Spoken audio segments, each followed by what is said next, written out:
Bonjour à tous et bienvenue à cette présentation orale au cours de laquelle nous allons parler d'un problème récurrent au niveau de toutes les entreprises, à savoir la problématique du financement du besoin en fonds de roulement chez Oryx Energy.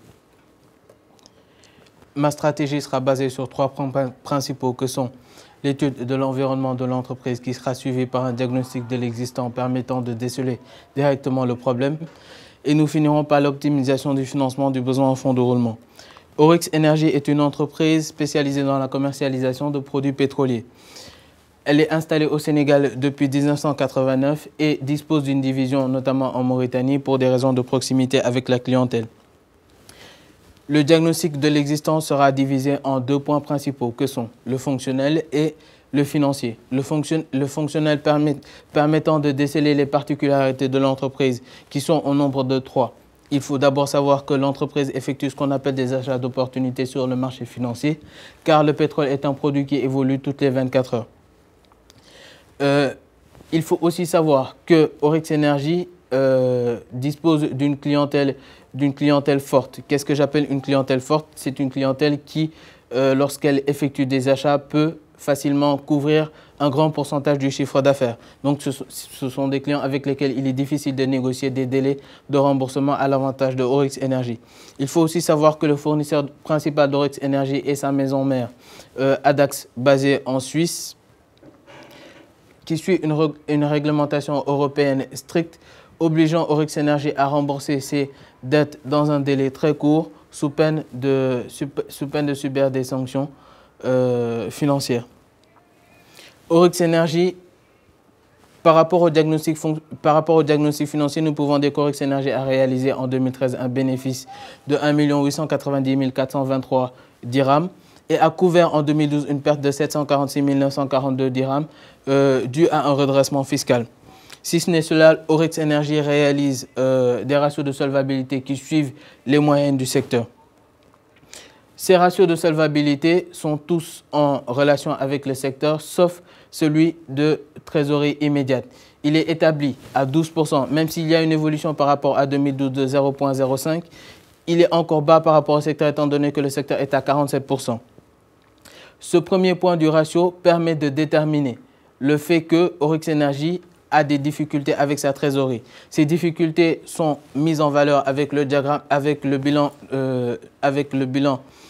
qui se présente à nous. Ce bilan, les points essentiels de ce bilan sont les trois bandes que nous voyons, la bande noire, la bande grise et la bande claire. La première bande permettant de déterminer les éléments stables de l'entreprise, à savoir avec le passif, le financement permanent de l'entreprise dont le rôle principal est de financer l'actif immobilisé de l'entreprise, financer entièrement afin de déterminer un restant appelé fonds de roulement qui à son tour doit financer l'exploitation de l'entreprise.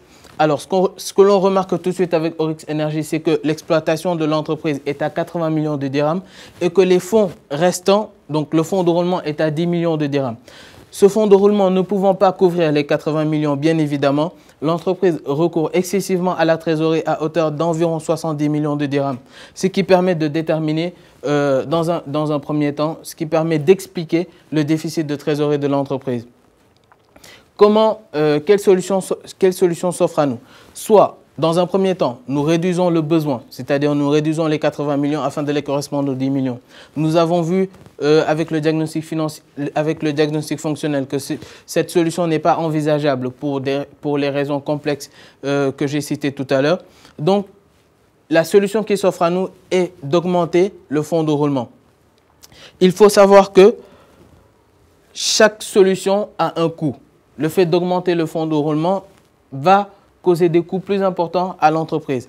Le coût du capital, donc le principal coût de ces fonds, est établi à 15%, qui est une moyenne géométrique des coûts des capitaux propres et des coûts des capitaux empruntés. Il est important de souligner dans ce cas que le coût des capitaux empruntés est plus important que celui des capitaux et moins important que celui des capitaux propres. Une fois ces éléments cités, nous pouvons calculer un fonds de roulement normatif qui est établi à 30 jours du chiffre d'affaires. Qu'est-ce qu'on appelle le fonds de roulement normatif? C'est le besoin en fonds de roulement moyen qui va permettre de soulager la trésorerie. Il est calculé en fonction de la durée d'écoulement des postes du BFR ainsi que le ratio de structure. Ce besoin en fonds de roulement évolue selon le chiffre d'affaires journalier.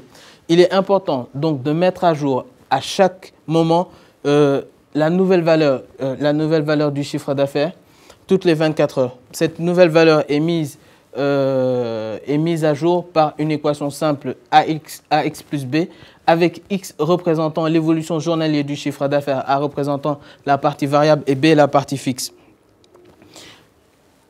Une fois ce besoin en fonds de roulement calculé, il nous permet de faire des prévisions sur ce que serait le coût du capital. Et nous remarquons ici que le coût du capital diminue à 10%. Je vous rappelle qu'il était à 15%. Il diminue à 10% pour la simple et bonne raison que nous augmentons les emprunts. Nous ne touchons pas aux capitaux propres qui sont plus élevés que les emprunts.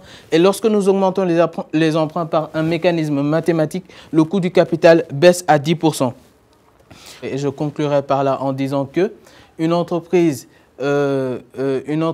cotée en bourse a des disponibilités d'emprunt auprès des agents à capacité de financement importants. Donc la société doit recourir au marché financier pour résoudre ses problèmes de trésorerie. Je vous remercie de votre attention.